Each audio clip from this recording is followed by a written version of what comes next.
internal medicine physician. You may know her as Dr. Boz. She began her extensive research into the ketogenic diet in 2015 and used all that information that she gathered to help her mother overcome cancer without chemotherapy. And then she wrote a book about it called Journey, called Any Way You Can. Yeah, that's okay. Sorry. Called Any Way You Can. That's right. And it helps inspire patients around the world to take control of their own health, just like you should.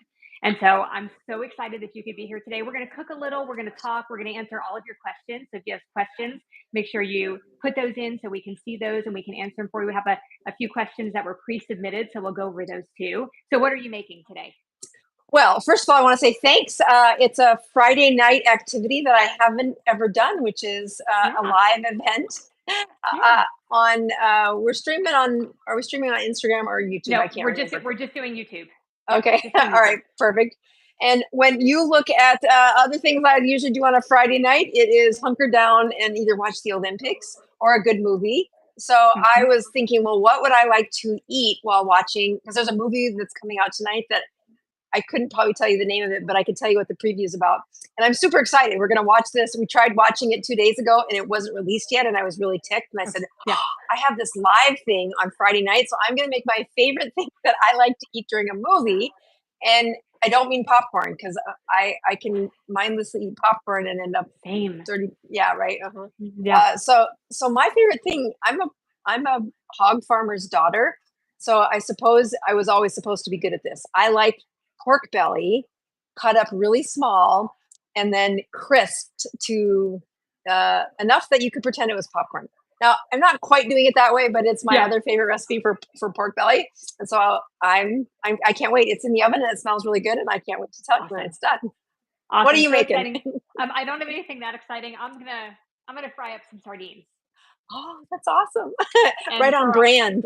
That's right. And so we're going to talk about sardines, of course, later on. I don't want people to think that this is going to be exclusively about sardines, but I do have some things to say about sardines, and I can't wait to hear what you have to say about them. That's great. So, my favorite topic. I know. So that's what I'm going to do. I'm just going to fry these up here in a few minutes, just kind of while we're talking. So if you guys have any questions, make sure you go ahead and comment those questions, and we will get to them when we can. I had a few questions that were sent to me in advance. And so we're going to go over those. Danica, can I have that for a minute? So we're going to go over those questions first.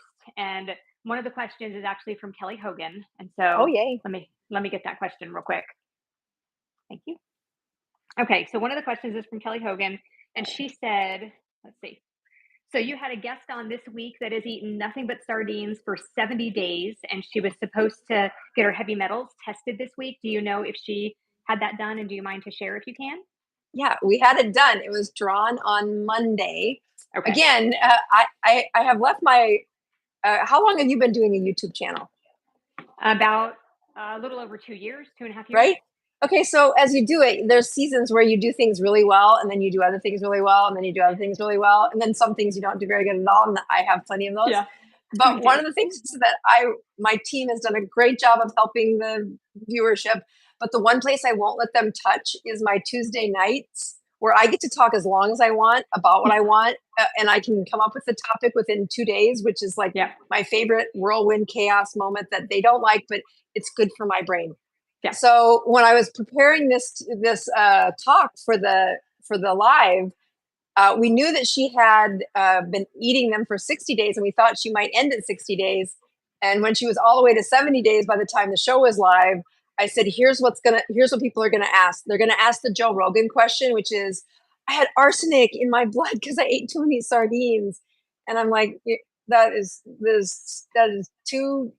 telling you, there's problems with the way he reported that. And I said, so before you quit, or before we go live, let's draw the heavy metals. But they take about a week and a half to get back. Oh, so we don't have them yet. We don't have them back. All right, but we're very curious too. So you and the whole world are ready to hear this, because 70 days of only sardines, like I'm inspired. Like, wow.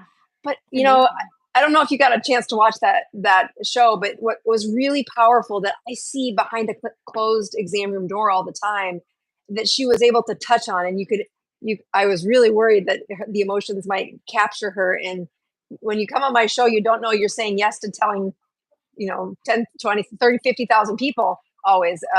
Yeah. So she said one of the most powerful parts that she has noticed in this journey is, look, there's some past reasons why we do things around food. I mean, my Friday night is completely a product of my childhood, that we went on one vacation my whole life. We are homebodies at my farm. And this is comfortable to sit on the couch and Yeah. watch a movie together. That's what I Right. want to do. And Yeah. for this woman, there's clearly, I think she's 8 of 9 children. She has a huge family. She has had, lots of setbacks in life. And somewhere along the line, the latchkey kid who came home to comfort herself with food is now I think her 60s or something. Mhm. And that 100 pounds has been there for 2 decades. Yeah. So as she's in that 30th day of sardines, which she thought was her goal, she's like, I'm going to keep going. I can't believe how much freedom I feel. And I feel like I'm just starting to get a sense of, why I eat. What is it that I've been Right. avoiding? Yeah. Anyway, great story. And it just captures what is hidden behind an exam room Yeah. door that's never going to be fixed by a prescription, never going to be Yeah. fixed in a 20-minute visit. And Yeah. you don't need to see me to fix it. You just need to hear couple good stories. Yeah, and 2 things about what you just said about the disappearing popcorn. I heard Oprah say probably 20 years ago that, have you ever sat down to watch a movie or watch TV, or I'm paraphrasing here, to watch Mhm. TV, and when the bowl is empty, you look around the room like to see, was there somebody else with you, right? Because Who it's did that? gone, and Right. you don't know how that happened. Um, Mhm. and then just about, it is about you. Like, you have to do those things, and you have to decide what you need to do. People can help you, your doctor can tell you, but ultimately it's your decision. And I think the thing about sardines and that long sardine fast is that whole, are you sardine hungry thing, right? Because you're not really hungry until you're sardine hungry. Because most people don't really enjoy the sardines. They aren't excited about opening up a can of sardines for a That meal. that might be the point. You're right, exactly. That's the point. That's right. That's Okay, hang on. I'm going to move my phone because it's a little bit too far away for me to read the questions. Yes. So I'm going to move it so it's a little bit closer to me. Okay.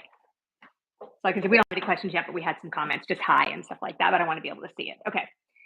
So let's talk about your story. How did you become? Because you were already a physician for a while. What made you make the change to ketogenic and start recommending that to your patients and to your friends? Right. So I'm coming up on 25 years as an internist, and I think what attracted me to the field in the first place was that the depth of understanding something that I really liked, not having unanswered questions. Now they're all over the place in medicine. There's lots of unanswered questions, but I really liked the conversations that got as far and as deep as, at least I thought, that you could go when I was Hmm. trying to pick a profession. And that complex problems, it just kept me satisfied as far as mentally, like curious. Like I Hmm. didn't ever feel like I arrived. Like, Right. oh, there's more to learn. There's more to learn, and that was attractive to me. Yeah. The other side note was I'm from a dynasty of farmers, hog farmers, actually, cow farmers, but hog farmers, and I really liked when I would ask the questions that my parents had to doctors. When Hmm. I got the answer from an internal medicine doctor, my parents were happy. Right. Like they thought I was something. And so I'm like, oh, I Yeah. like that feeling. So as an internal medicine doctor, that is, it's got a terrible branding name. People say, does that mean you take care of the inside of you and not the outside of you? No, no, no. Right. That doesn't, it really does mean that if you have a problem that an internist can't figure out, you're going to die. I mean, where the buck stops with complex problems in the Yeah. internal medicine world. And, Yeah. That's a scary thought too. I know, right. So Right. be careful. So Hmm. um, when my mom was fighting cancer, 71 years old, we'd been through chemotherapy twice. She'd had the best that medicine could offer because, well, I managed it. And she walks in at 71 years old and gray lymph nodes. 1 in 5,000 of her white blood cells was working, and the rest of them were deformed and not working. On antibiotics, 50 out of the last 52 weeks. Great. And the oncologist said chemotherapy. And my mom said, "I'd rather die. You Yeah. did this to me before, and I didn't know what a sewing machine was for 6 months, and I didn't have a button pair of jeans until the 6th grade. She made all of our clothes." So Yeah. it was just so much of her went offline. And that was unfortunate for a patient, but it was devastating when it's your mom that you're watching this. I mean, I Mhm. don't mean to make that glib about patients. It's that Yeah.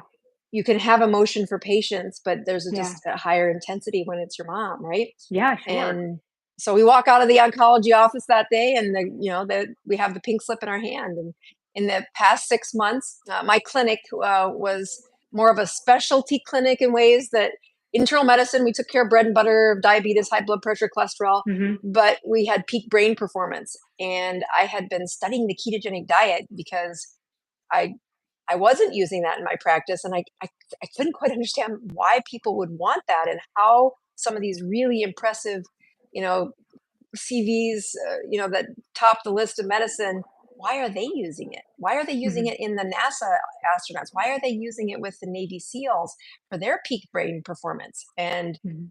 I'm like, huh, okay, I should learn about this. And I was Mhm. failing. I was trying to get myself in a state of ketosis, and I Yeah. had like spent 4 months going, and I was probably about 40 pounds overweight. I had Mhm. 3 babies that were on their way to, weren't quite teenagers probably at the time. And so I had plenty of problems with insulin resistance that I wouldn't admit. And well, I'm an internist. I don't have time to see a doctor. I just Right. would, I'm fine. Yeah, and you should Yeah, know how to fix it, right? right, exactly. Yeah. Mhm. Especially when you're in a small town. South Dakota, it has lots of collections of small towns, so everybody knows Yeah. everybody. So if you're the Mhm. internist and then you're going to the doctor, that's probably bad for brand, isn't it? Right. So I could not believe this must be a fake diet. How can anybody be a ketone? Why can't I be a ketone? Yeah. And it didn't take too long before I got a little stubborn about it. And that was Uh-huh. about 2 weeks before this doctor's appointment, where I finally did a ruck pack on Memorial Day with my kids, a 22-mile hike with a weight on you in the name Uh-huh. of mental health, which is a huge part of our practice. Mental health for soldiers. And my goodness, I peed a ketone at the end of that 22-mile. And I was like, I'm Finally. not, I'm not going to eat a thing because every time I eat something, the ketones go away. What's wrong with this? Yeah. And this was 2014, 2015. So there's not like a big internet place to look. I can't Right. hardly find an expert. Yeah. And so I spend some pretty valuable time at the library learning about the ketogenic diet. And I run across these papers about how they're using a ketogenic diet to su- suppress the major fuel for most cancers, and how they're getting really good outcomes from it. But it's kind of like fringe. And I was there for the brain stuff. And I think it's one of those God moments where the papers came across and I was just curious enough to remember them.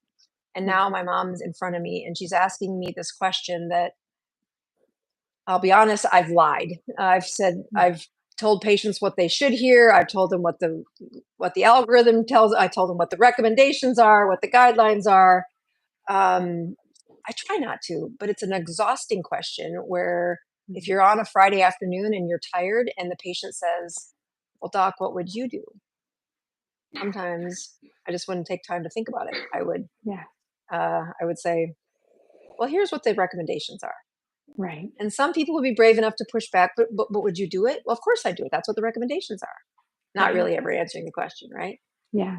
But I'm standing there at this choice point. We're in the hospital, and one arm will take us to schedule the chemotherapy, and the other a fork in the road is the front door. And my mom asks me, "If it was you, what would you do?" Mhm. And she doesn't even know what the word ketone is. Yeah. That And puts I a whole said, new perspective on it though, right, for you as a doctor, like, you "Oh hadn't been yeah." in that position yet, and Hmm.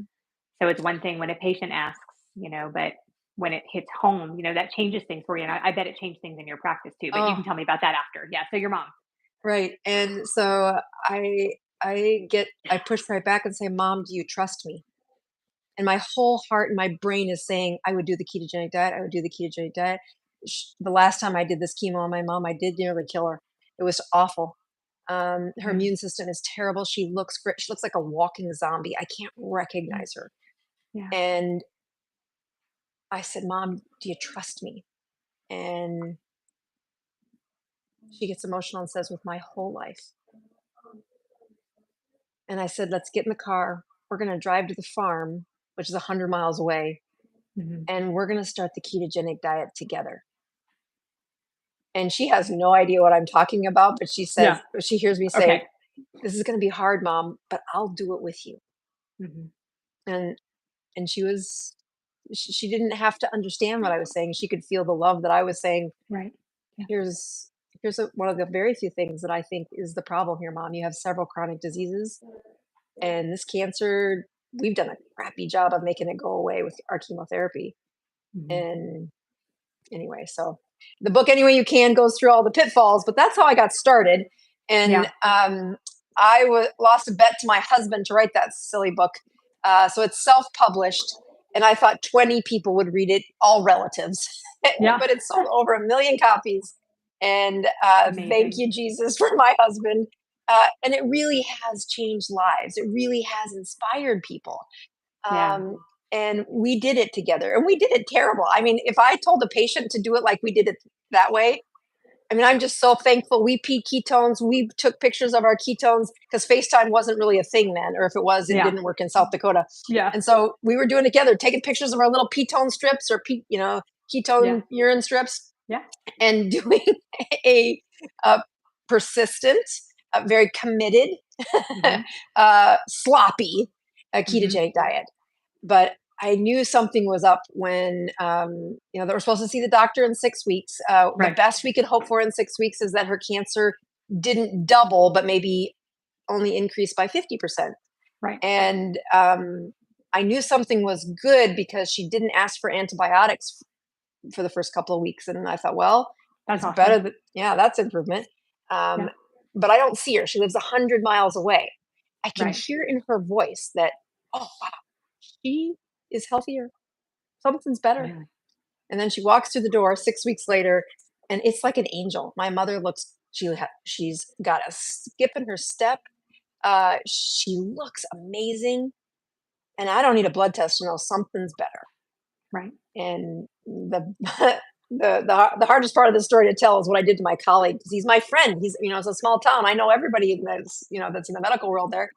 And I said, right at the last minute, they were having to draw her blood again. So I knew it was either really bad or really good. And I said, Mom, I need you, if he asks what we're doing, just shut up. I don't know what to tell him. Just close your mouth and look at me. She's like, what are you doing? And she's like,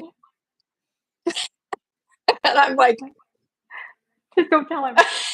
I'm just like, hold the silence. He who speaks first loses. Let the oncologist lose. And he lost, and we walked out of there. And by God, we have, that cancer had never met an enemy like the ketogenic diet. So what was it? How much had it shrunk? Oh, it had dropped by 70%. Like, Amazing. again, we were hoping it hadn't doubled with chemotherapy. Right. That's what the goal Yeah. was. Mhm. Not go backwards by 70%. We hadn't seen Amazing. those numbers in like 10 years. Yeah. The whole last round of chemotherapy didn't get us that good. So So it that was was amazing. 2015. And hmm how is she? Yeah, so Grandma Rose got a full recovery. She did end up needing another round of chemotherapy for where the cancer was pinching off part of her body. Mhm. Uh, but it was very slow growing. I think it was like 3 years later that chemo came into play, some late 2019 where that happened. And but in the meantime, her cancer did not need chemotherapy. Her energy went back to normal. She lost the 50 pounds she'd been trying to lose since I think the kids were born. And she was alive. She was, I mean, I used to tease her that she was Mary Poppins. She was magical. She could make anything Yeah. happen. She was like the unelected town mayor of our little town of 800 people. She would Amazing. just, and so she got back to full life, and really was medicine free, doctor free, with outside Mhm. of the checkups, right? Yeah. And that was the opposite of the previous week, where I think we had five me, four others trying to help keep her, limping along. And Yeah. we visited the oncologist twice a year to get the blood checked. The blood checks were great, and she did awesome That's until amazing. 2020. And in 2020, our family got locked in Hawaii when we went to see our son on March 8th, 2020.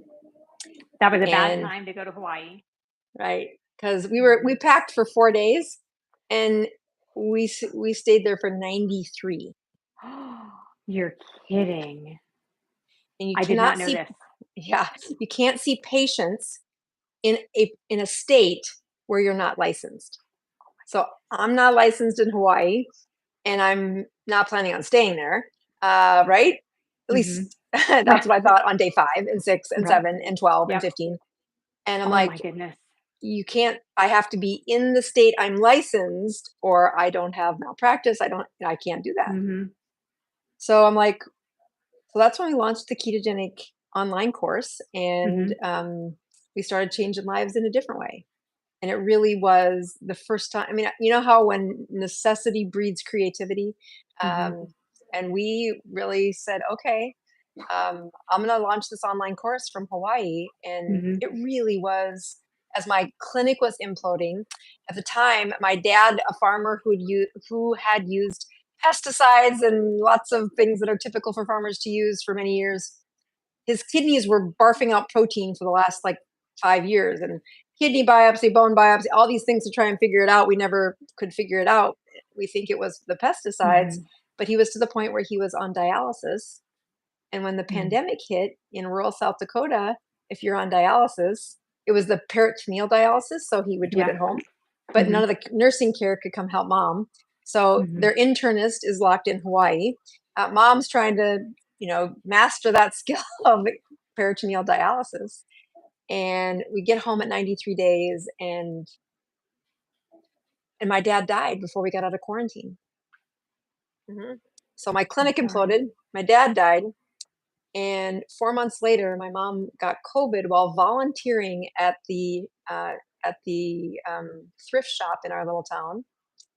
And she said, "I don't want the grandkids to get it. Mhm. There's no vaccine or anything at this point. There's none of that talk. We know that spread is a problem. I don't want the grandkids to get it." I'm like, "Mom, the grandkids don't get sick from it." "Oh, I just don't want to be a fuss." And she walks out into a hospital, and within 48 hours is on a ventilator and dies alone. I'm Dies sorry. without. I didn't know It that. was awful. So, as much as we had the best life, the best part of that story though is how my kids wouldn't have had a memory of the woman I knew, because she was a zombie. Yeah. And this woman returned to the person that I loved, that I knew, that Mhm. I want to be like, right? Yeah. And her story is painful. It's still painful to this day. Yeah. Mainly, my brother's a nurse. I'm a physician. My poor sister was the one that was in South Dakota helping mom do peritoneal dialysis, and she did great. We all did our best, and to be locked away and not, what I would have done for my mom was stay right there and make sure they didn't, make a Yeah. mistake and do the Yeah. things they were doing Absolutely. anyway.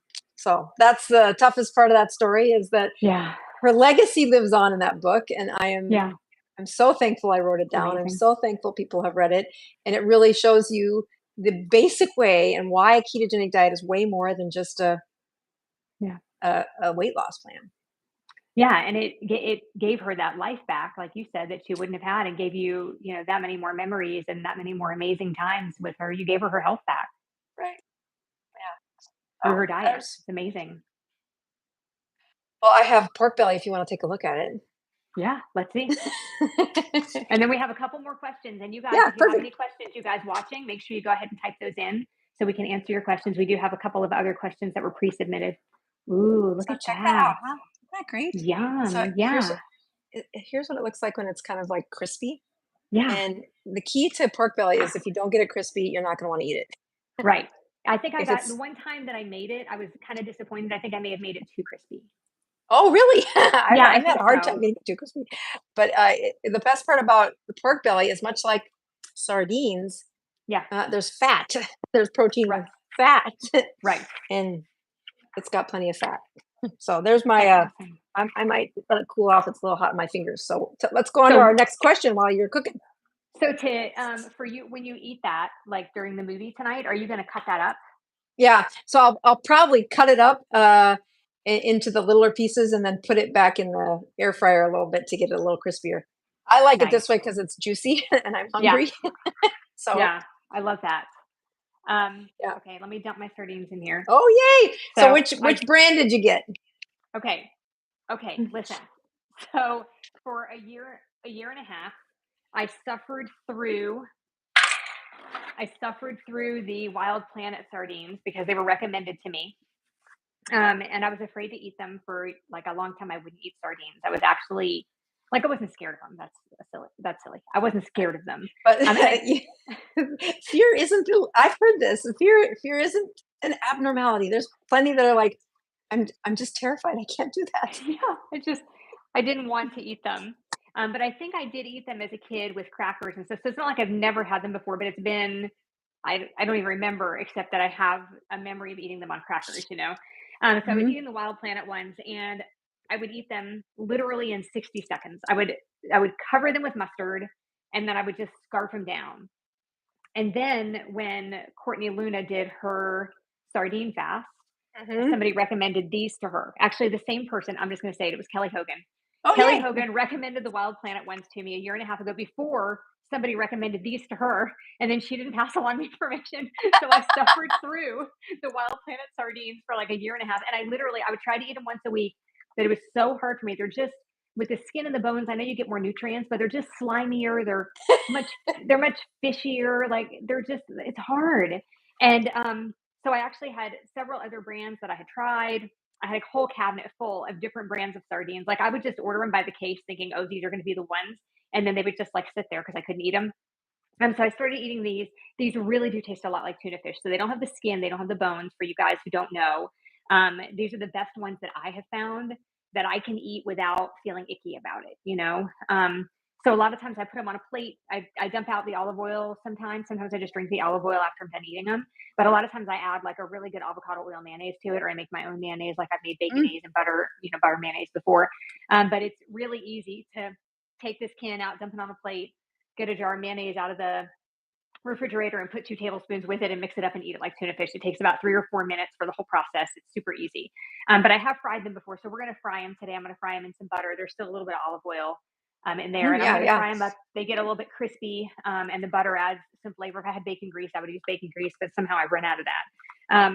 So let's get to these other two questions while we're waiting for people to answer, and then we'll move on. If we don't have any questions, we'll move on to our sardine discussion. Okay. So Yes. can you okay. Yep. So I'm good. somebody says, I have low cortisol, adrenaline deficiency. Can I fast? And if so, how long is it safe to fast? I am if I am underweight, can I fast? I'm not anorexic though. And I hear people ask that question a lot. Like people want to fast, but if they don't need to lose weight, it's a little bit scary, right? So yeah, let's go to the first question. So the Okay. first one has. Tell me what it was. High cortisol. What was that? What else was there? Yeah, she has low cortisol and Oh, adrenaline deficiency, yeah. is what she So says. yeah. So to me, well, what happened after Grandma Rose's story came out is I had a slew of people who wanted to come to my clinic, and I Mhm. couldn't manage them. So Okay. I eventually bit the bullet and wrote down what it is I was doing inside my clinic. And the title of that book is called Keto Continuum. And it's Mhm. relevant to this question because there are some people that they don't need the full bore keto. They need Okay. to make ketones, but Mhm. how their body makes ketones, uh, you know, what fasting really added to my practice is that you can get the chemistry switched. You can get that fat adaptation happening, and patients feel so much better. But if you're going to do weight loss and reverse the insulin resistance, you're going to have to get them to the nothing burger for a few episodes. Mhm. And I'm not, I would see patients get stuck Yeah. and they would feel better, and then their body would adapt, and then they wouldn't be able to. So when I hear of somebody who has adrenaline deficiency, has what I think of as the fibromyalgia of or maybe this pre-fibromyalgia, fatigue is there all the time, energy is in sputters. One of those markers to me is they've been at this dying game a long time.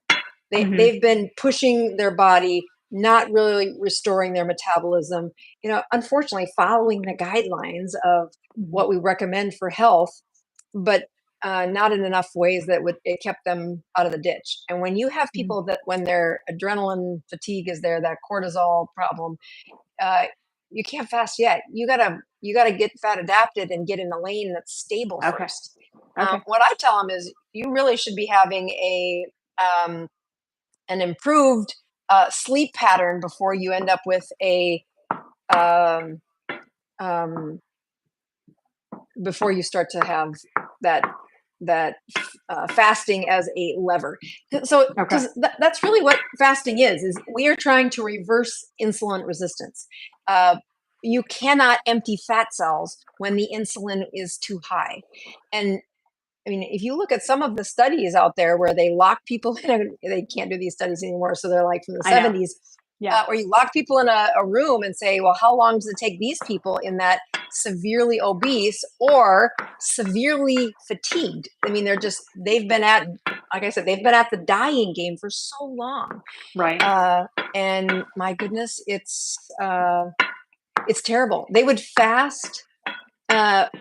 It was into the double-digit days, 10, 11th, 12th day of fasting before the ketones would get out of the 0.7 range. That's terrible. That's terrible. I mean, most of us are, flying ketones within 72 hours for sure. But the danger is when people try to hop there too quick and their mitochondria isn't healthy enough, you're going to fail. You're going to fail. So that keto continuum starts with, do not speed through this. I wrote the book for people that were trying to come see me in my internal medicine clinic. We'll get to the underweight question here in just a minute, because it is a different question. It's a different problem, but it's also nuance. Most of the people watching this live, most of the people who are struggling with their weight, insulin's the thing that's been over exploited. It's got too much insulin. Those fat cells are not listening to anything except, hold on to the storage. The famine is yet to come. And they really do have to improve that profile of chemistry and fat-based hormones behind the scenes before anybody could benefit from fasting, or before anybody could lose weight. So in a person who's got those problems, I would be slow down. You have to have health before you can stress that metabolism. What is fasting? It's a stress of your metabolism by denying food. And it does work well. Now let's go to the gal who's underweight or doesn't need to lose weight. But I'd be curious. That was the same person. Oh, so yeah, you don't want to fast. Right. That's the last thing you want to do. You need a reset of your hormones. And you say, well, how do you do that? You eat a high fat, moderate protein diet. High fat, low carbohydrate, moderate protein diet. I like it to be foods that you can recognize what they are on your plate. And without getting too far into the weeds about this or that, those patients take time. And I think if there's my gauntlet when I wrote that book Keto Continuum is, you do not need to see a doctor to do the ketogenic diet. This is not that hard. Follow the rules in this dang book. Quit trying to get me to get your insurance to pay for it. They are not going to pay for the education of this. And what I really found, if they were smart, they would pay for us to help teach everybody about this, right? That's right. But what I did find with folks that have that, that fatigued cell, their cells are too fatigued, is they have to practice moving fat around their body. And they can't do that in the first 2 weeks of keto. I contend barely at 6 weeks are we doing that in a baby step kind of way in those very severely depleted, cortisol fatigue people, if you would. Anyway, wow, looks lovely. I'm going to grab a plate for mine too. That looks awesome. So what's the red stuff? Oh, that's just my plate. Oh, okay. That's pretty. Plate, which is nice because I usually use paper plates, but I thought, for the purposes of this video, I'm going to use a pretty plate. Atta girl. Okay, so while you're getting that, here's another question. On what So what is the mechanism for ketones going up with a sardine fast? Is it exogenous or is it using fat stores? And if you're using fat stores, then why does it do that? Does the weight loss come from the reduced calories overall or the increased ketones?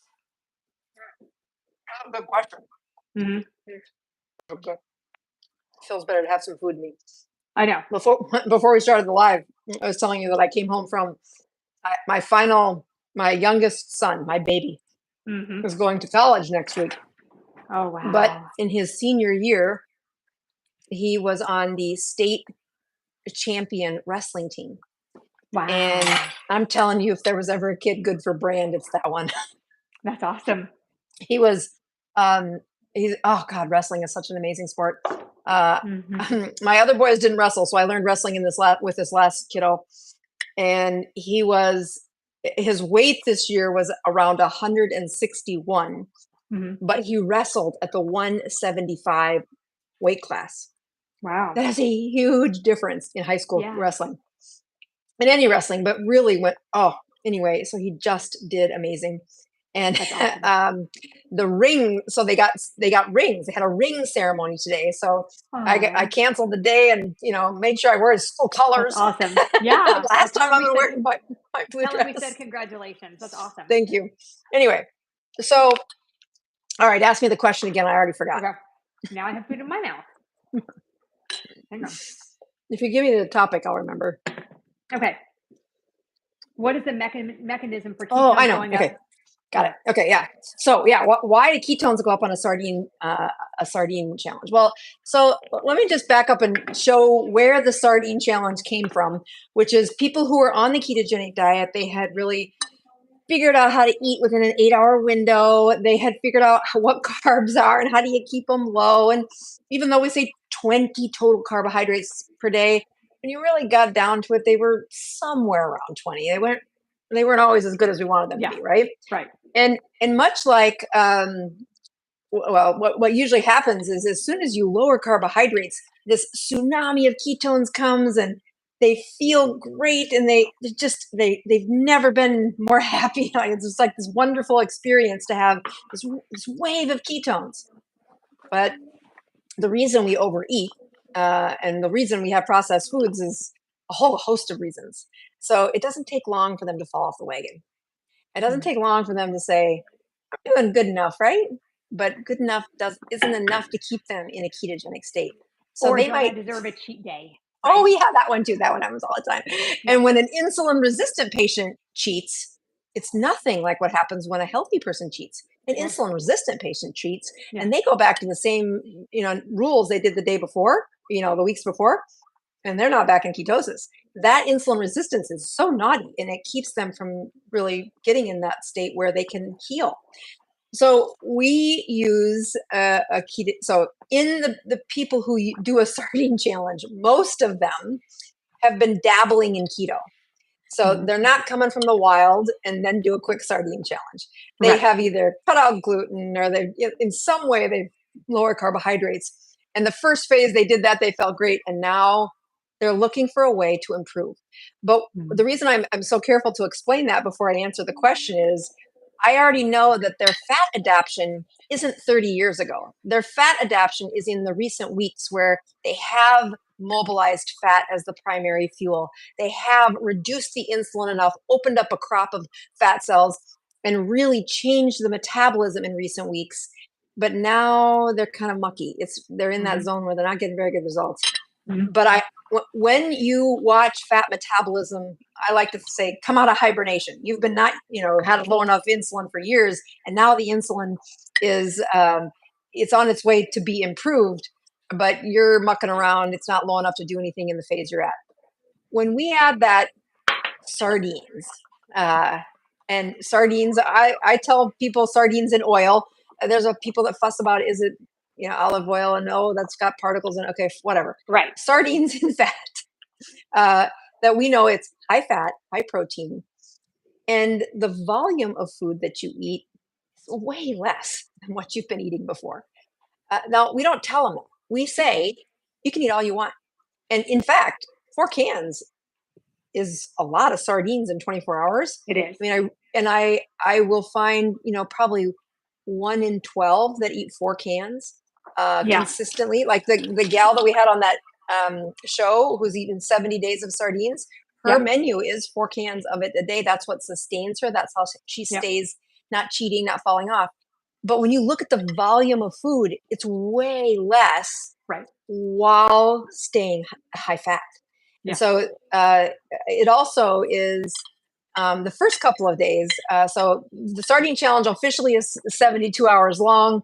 The places that I like to talk with authority about that is when I had all 200 people in my 21-day class, where it's a live class. We have you checking in every morning. We have your ketones every morning. We have your blood glucose. We're using those 2 metrics to help you see inside your metabolism.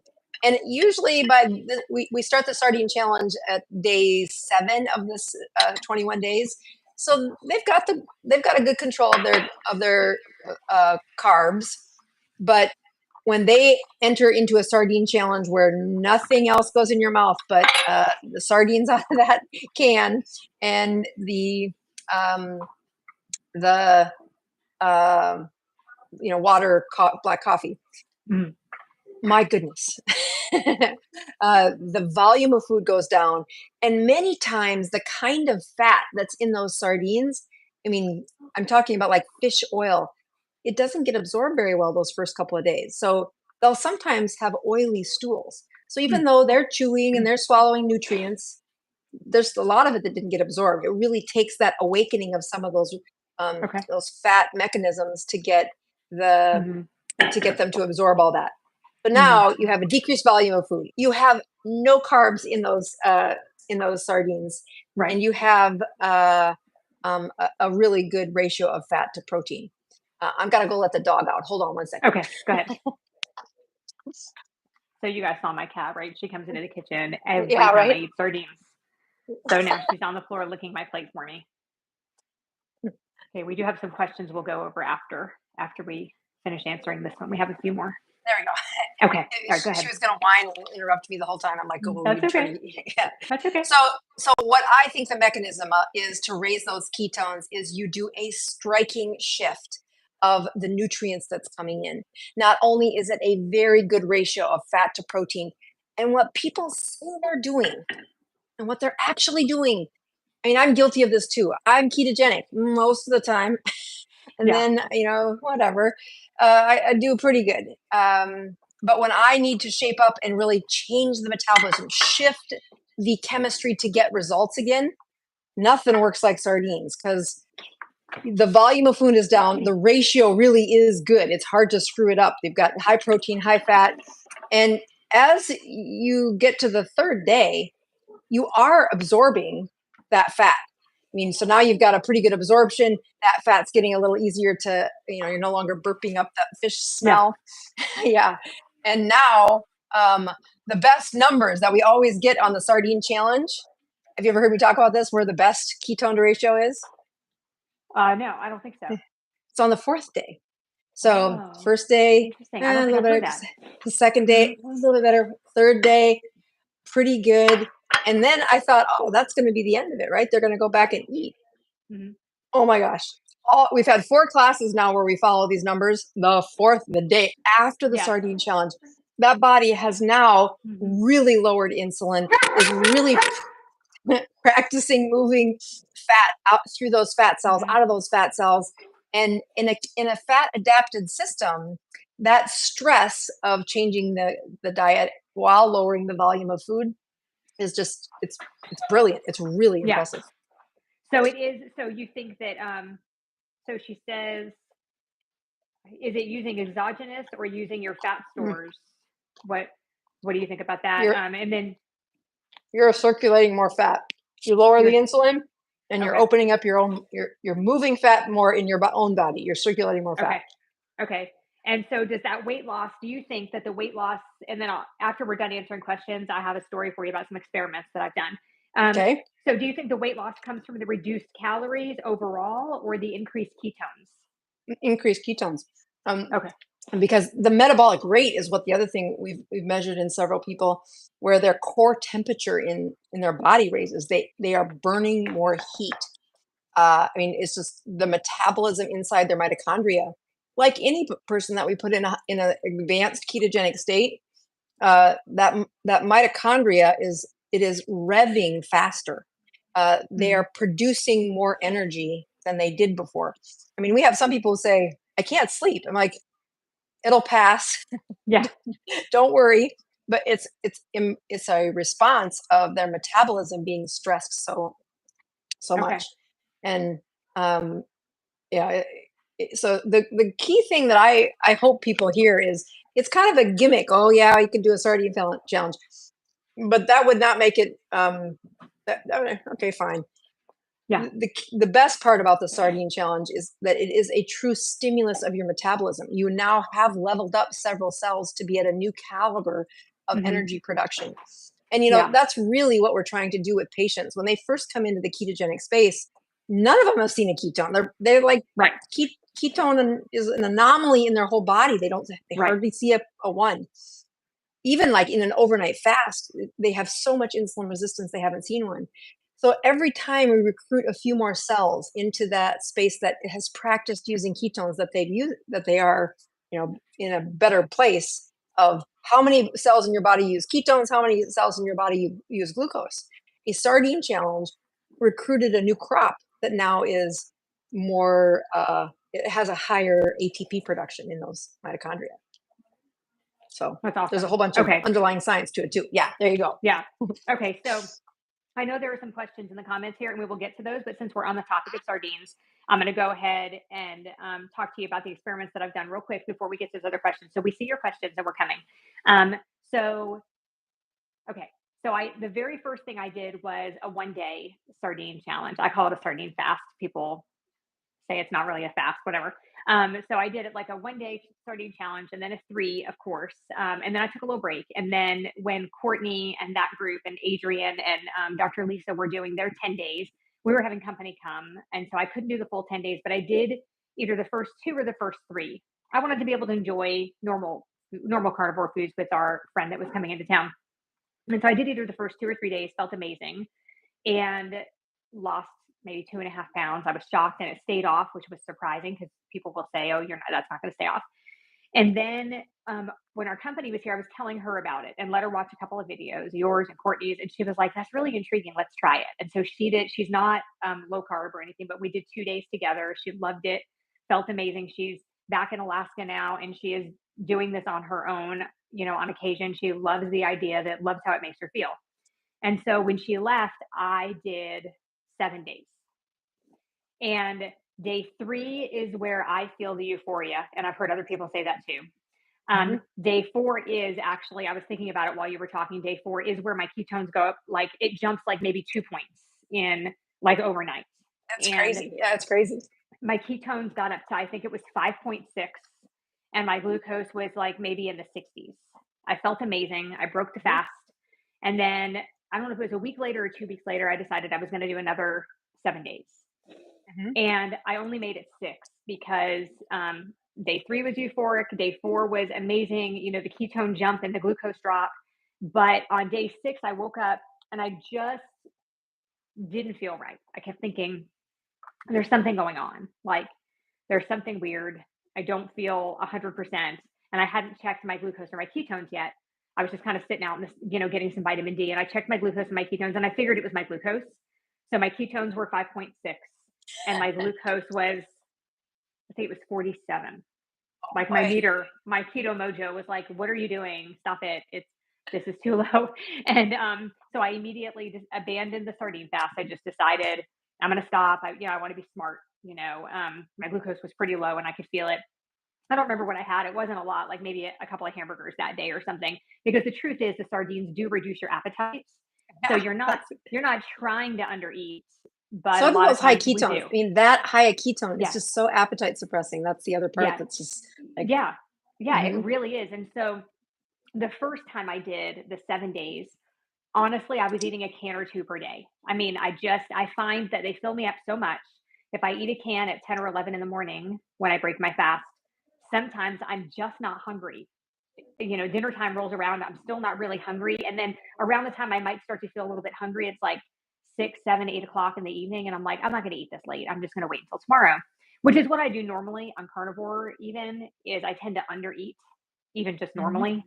And I either gain weight or I stall when I do that. It's really weird, but I undereat Mm. by a lot and I'll lose a couple of pounds and then I get stuck or I start to gain. But that doesn't happen with sardines. So there was a lot of criticism around that time. A bunch of us were doing sardine fast, and there was a lot of criticism. There were people saying, well, it's only because of the calorie deficit. It's only because you're not eating enough. That's why your ketones go so high. It's unsustainable. You can't do that. Mm. I lose more weight and my ketones go higher on a sardine fast than when I'm water fasting. I know that to be a fact. And so the second time I decided to do 7 days. I decided, and Kelly Hogan helped me with this. We talked it over. And I said, you know what? I'm going to do another sardine fast, except I'm going to eat my normal weight loss calories. I'm still in weight loss mode. I have about 10 pounds left. And so I said, Mhm. I'm going to do my normal carnivore calories and see what happens. Mhm. And I lost the same amount of weight and my ketones went just as high That's eating. It ended great. up being 4 cans with either the olive oil that's in the can, or I added 2 heaping, probably more like 3 or 4 if I really measured it, tablespoons of the lime avocado oil mayonnaise to them, Oh yeah, and ate them that's like great. tuna fish. Most of the time, that's how I ate them. Sometimes I ate them right out of the can and then drank the olive oil, but typically it was with avocado oil mayonnaise. So I ate 4 cans every day. So it was between 16 and 1700 calories. It was 75% fat, 25% protein, which are decent carnivore macros. And so I did that for 7 days. And then for the next 7 days, I decided that I was going to do normal carnivore calories, normal carnivore foods, same macros, same Okay. macros. Because people were saying, there were a lot of people saying it's because it's low fat. That's why you lose so much weight. That's why your ketones go so high. It's because it's a low fat diet because sardines don't have a lot of fat in them. Right. But we're Right. adding the fat, right? Or we're drinking the olive oil. So we are getting the fat. So it's 75-25 with the sardines. So then for 7 days, I did normal carnivore calories. And it was really an unfair, like normal carnivore had a huge advantage here. And I'm not dissing normal carnivore. I love normal carnivore. I'm just Mhm. saying that for somebody who eats 75-25, not everybody has high ketones, right? And so I decided I'm going to do the same macros, 75-25, between 16 and 1700 calories of normal carnivore foods. And it had a huge advantage because I went into this with 5.6 Ketones. ketones, right? Yeah. And glucose at 47. Oh, I'm so curious And what happened. yeah, my glucose went up and my ketones came down. And at the end Oh, of 7 days, I think my ketones were like 0.5 from 5.6 really? at 75-25. And so for me, what I have found, and this has been true, and I knew this already, but this was a great experiment. Like, what happens if I just go back on regular carnivore macros, 75-25, and eat those same amount of calories? So it's not because you're in an extreme deficit, and it's not because it's super high protein, because I kept my macros the same. That's not why Piper just ran, Danica. So it's that's not why it works. It's not because it's high protein and it's not because it's very few calories. So I thought that was really interesting to watch. And again, I'm not dissing carnivore. I love I carnivore. know, But but and I, Erin, those macros might be better for some people than they are for me. right? But for me, I typically have to be 85% fat Mhm. to get those kinds of numbers. So I found it really interesting. What do you think about that? Like, is it Well, the so omega 3s? What is it?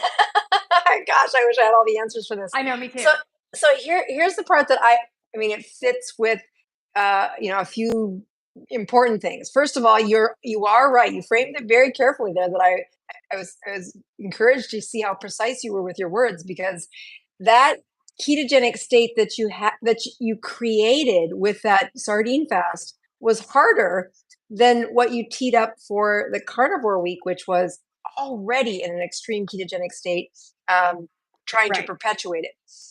But it does speak to. So, have you had kids? I have 4, Yeah. So, how old is the youngest?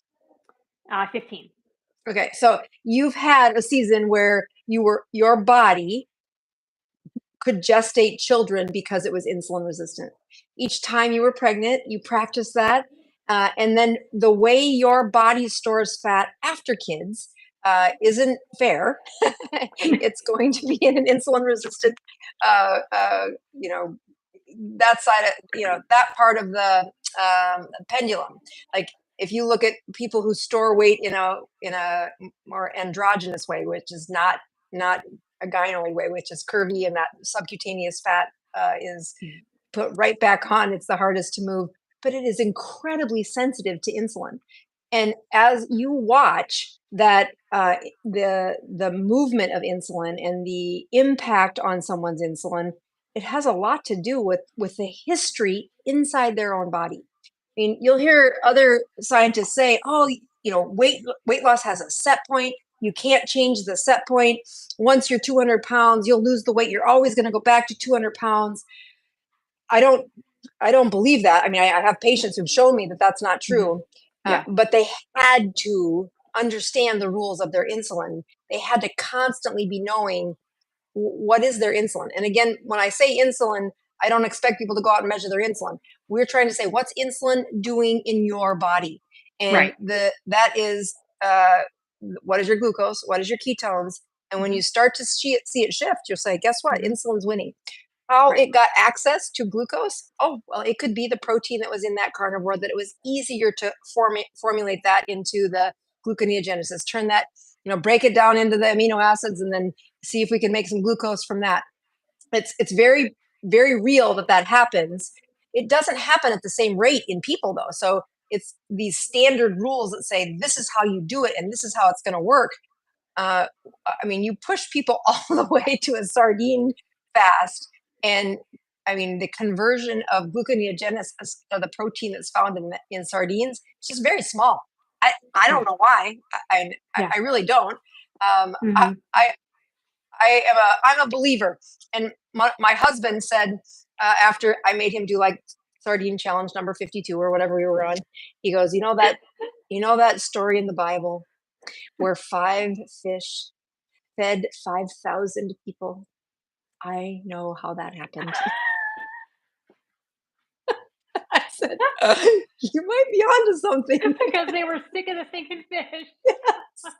No, God, no, Jesus, I'm good. You can pass it on to the next one. I am definitely full. I am Just let me have definitely some of full. that bread. But there have been several times where I'm like, first of all, the experiment is fascinating for me to hear, because I often hear different testimonies, but to do what you did, which was really push that ketogenic state, do this in a rhythmical, methodical way that you're Mhm. measuring, what you're at, you've got good numbers, and then you flip the script for the next 7 days Yeah. with a Mhm. just really good Yeah. job at that. Well, I thank you. I was fired up about it because there were all these people kind of being negative about it, and I had seen the results in myself and knew though that I was under eating. But I just thought, could it really just be because I'm under eating? And I have to say that on whichever there was one day, either day 4 or 5, I think it was day 5 of the sardine fast, I only got 2 cans in. I think for some reason we just had a really busy day. I wasn't hungry. I can't remember. And so when I switched over to regular carnivore on that same day, I did the same amount of calories that I had on that day of the sardine fast. I just found it really interesting. I'm going with the omega threes. I think it's the omega threes. I think, Okay. I mean, the fish are really magical anyway. The sardines are super magical. So real quick, how did you come up with the sardine challenge? I don't think we touched on that yet, right? Well, I'll be honest. There was a patient who said, you know what? Well, a couple of things that I had done in other places and just never had the results that we had with the sardines was, when people go onto the ketogenic diet, like I said earlier, they do well, then they fall off because they're Hmm. haunted by the pattern that food represents more than nourishment in our Yeah, lives, that's and it right. should. It is one of the sources of pleasure. It's Hmm. that we are designed for that. It is a community, Yeah. that brings us together. Hmm. We don't want to take that away, but we've taken it a little too far, and Yeah. now you can't often appreciate how committed you are to your relationship with food until you take out the noise. Hmm. And so fasting is one way to take out the noise, but there are many of my patients who just aren't healthy enough to fast, much like that Right. adrenal fatigue patient or person that typed in. You're like, it's not going to help them. They really do Right. need to have a stable protein fat ratio. And I need you to quit being experimental. I remind Right. those patients that when I interview centenarians, folks that are 100 years old, what do you eat? They usually got 5 or 6 things on their menu that they eat, and they've eaten them for 40 years. They've eaten them for every day. This is what I do. I mean, the Hmm. variability of our menu is a privilege, but it's also feeds an addiction. So Right. to help patients kind of get past that, it was take the menu down to a very, call it an elimination diet, Hmm. but say just pick one food. We're gonna have one food, and when you're trying to script up something. I am a minimalist. I like foods that I can pack, store, not go bad, cheap. Yeah. So it was there's actually, I tell a story about this in my 21 day, and I call it John Ford's fatty tail, because the patient who did I mean, I had talked about a sardine challenge and doing that, but I had never had somebody send their data into me with as much methodical process as John Ford. And that's when I said, okay, that needs to be part of my class, where we just do it with the group, because what Hmm. you learn about yourself, much like what that live experience talk was a couple of days ago on my channel, what you learn about yourself is what I'm trying to help you with, that I want my Hmm. patient to find. I mean, if I can see it in you, great. Right. Lucky me. That doesn't Hmm. help you. Your discovery that this drives your obsession, that Hmm. your comfort, your crave. So sardines, they have no love. They're not. There nobody loves sardines. I've not Right. anybody loves them. I have people Yeah. say, "Oh, I'll eat them." Right? Okay, Yeah. that's different. That's not love. That's right. And and when the first couple of patients that we had done it with, um, just really did find pretty big breakthroughs. A couple of them just said, "Okay, I realize I have a much bigger problem than I thought I did."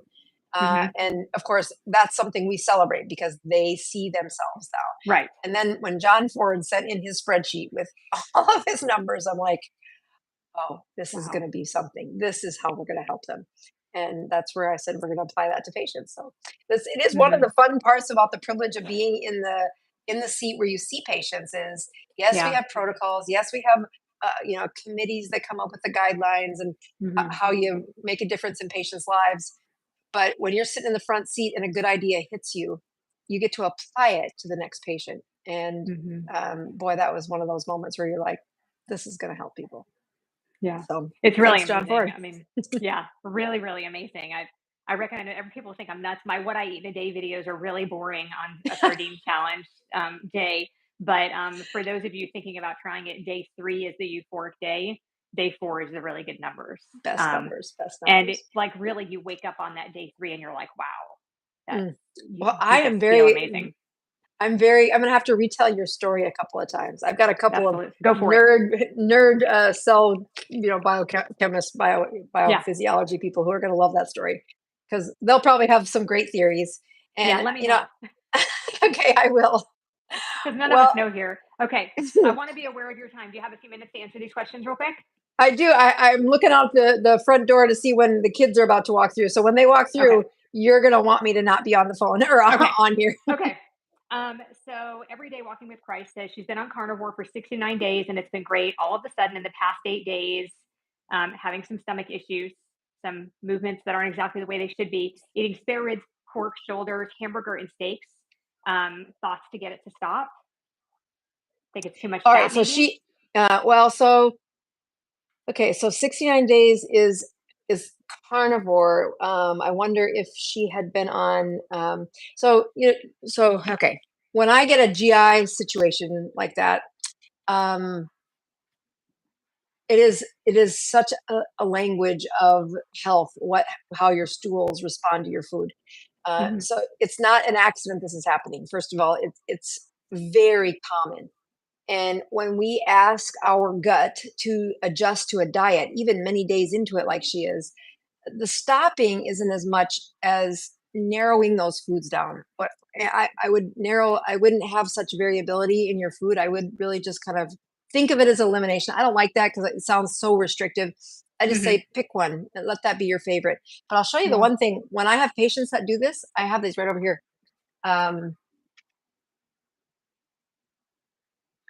that when I have patients who have loose stools, and it on the carnivore diet, on the ketogenic diet, on a sardine challenge, um, I tell them that I put these energy bits, which are chlorella, into the diet. It's a handful of them. I like people to look carefully that it's not heat pressed. You want the cold pressed ones, which are a little more Okay. expensive. But Okay. that there is a shift in how quickly that will help the inflammatory process of whatever's helping her continue to have diarrhea. It will really settle it down. Okay. Uh, I mean, I have many of my patients who say, "Doc, I hate that I get this diarrhea right after I fast." It seems to be. I mean, I fast every week, and I know that Mhm.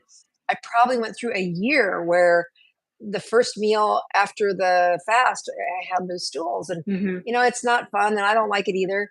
But when I started looking at what could be done to decrease that inflammation the quickest, surface area matters on not just fiber, and this doesn't have very much fiber, but it is, uh,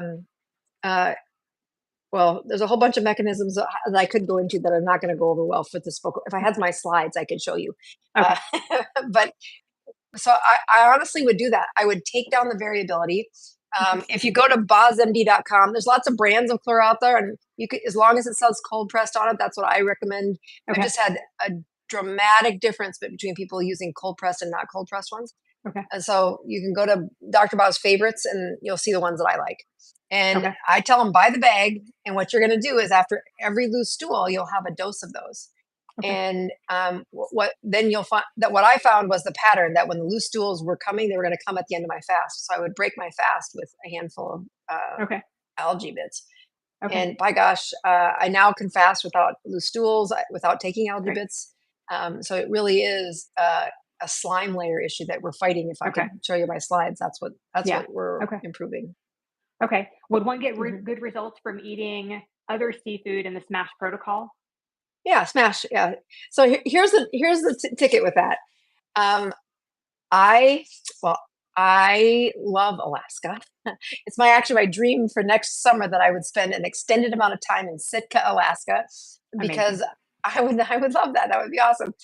But what drives me to Sitka is their salmon, and a freezer full of salmon is great. I Mhm. get a lot more volume of food when I eat salmon than when I Mhm. eat sardines. So be careful. Okay. I've had people substitute mackerel and have a really good response. I've even had some people do anchovies, not the super salted, just Right. anchovies, and they got a good Uh-huh. result.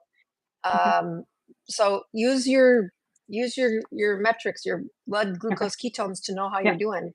Yeah. When the salmon's been the one that's not as easy to kind of Okay. put your name behind because people overeat it. Yeah. Absolutely. So wondering why I lose more weight on strict keto than I do when I'm strict carnivore. Well, I'll tell you because many times on carnivore they do not have the ketone production.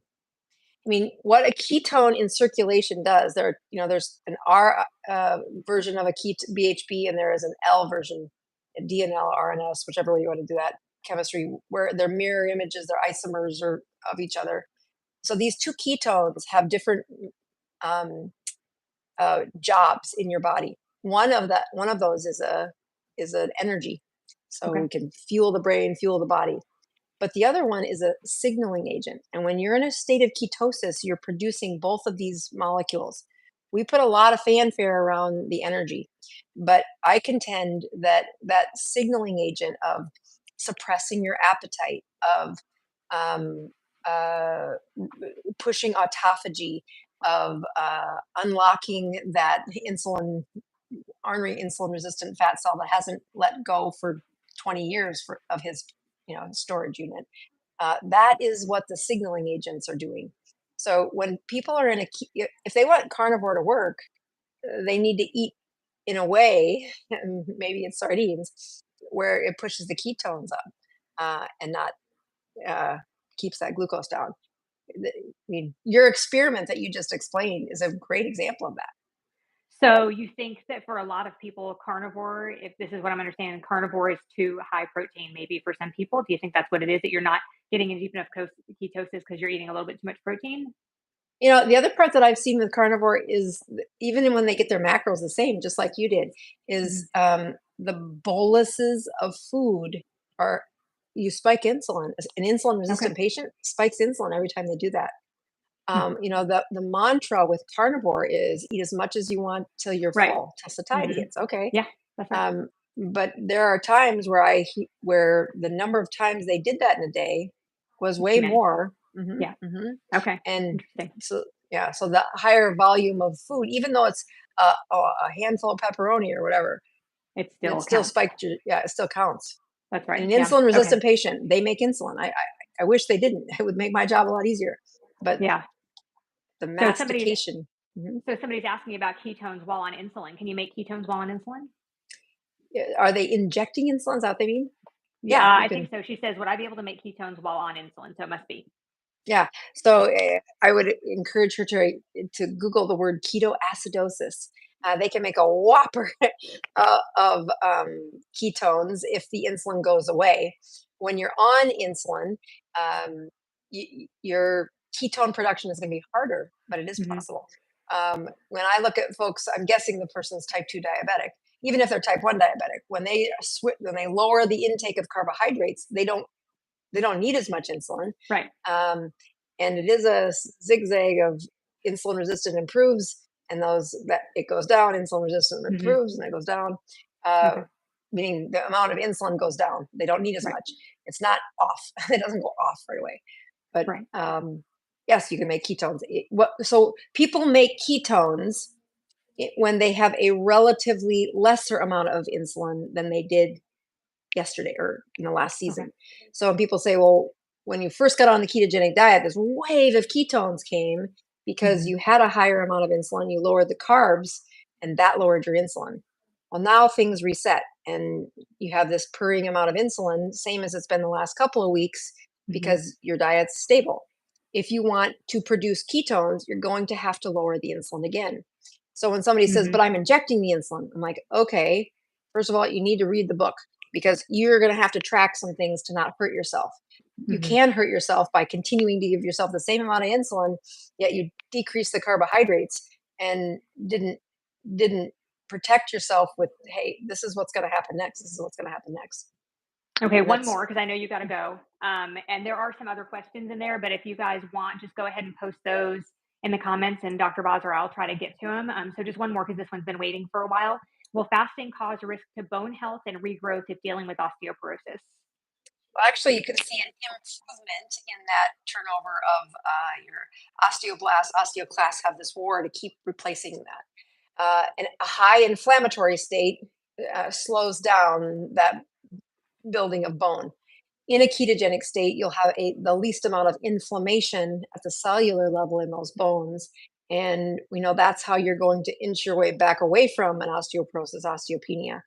The process of building bone as we age, though, it's a delicate formula. This opens up a whole different can of worms, but I don't know if the name was a female or a male. Estrogen's role in that is not insignificant. How long they've been away from estrogen, how much that estrogen plays a role in building bones that have been depleted is it's if you haven't read the book Estrogen Matters when it comes to osteopenia, osteoporosis, that book is amazing. It really helps to speak the truth that we've seen for years, but boy, that author did a great job of summarizing it. So Yeah. there's more to that Okay. bone story than just ketones. Ketones keep the inflammation low. That gives you the potential to repair the bones. The Right. power comes with some hormones like estrogen in the female. Okay. Awesome. Mhm. Thank you so Yeah. much. Well, thank you for doing a Friday night. I'm going to go Absolutely. watch our movie and take some get my dress off and Yep. be a boy And, mom again. and eat some not popcorn. Yes, there you go. Well, thanks again. And Thank I you so really much. It was appreciate good the to see you. praise and all the leadership you do in this space. So Oh, thank you thank for you. doing what you Thank do. you so much. You're doing a great thing. You're answering questions, you're helping people. It's awesome. See Thank you for you. watching, guys. We'll see you next time.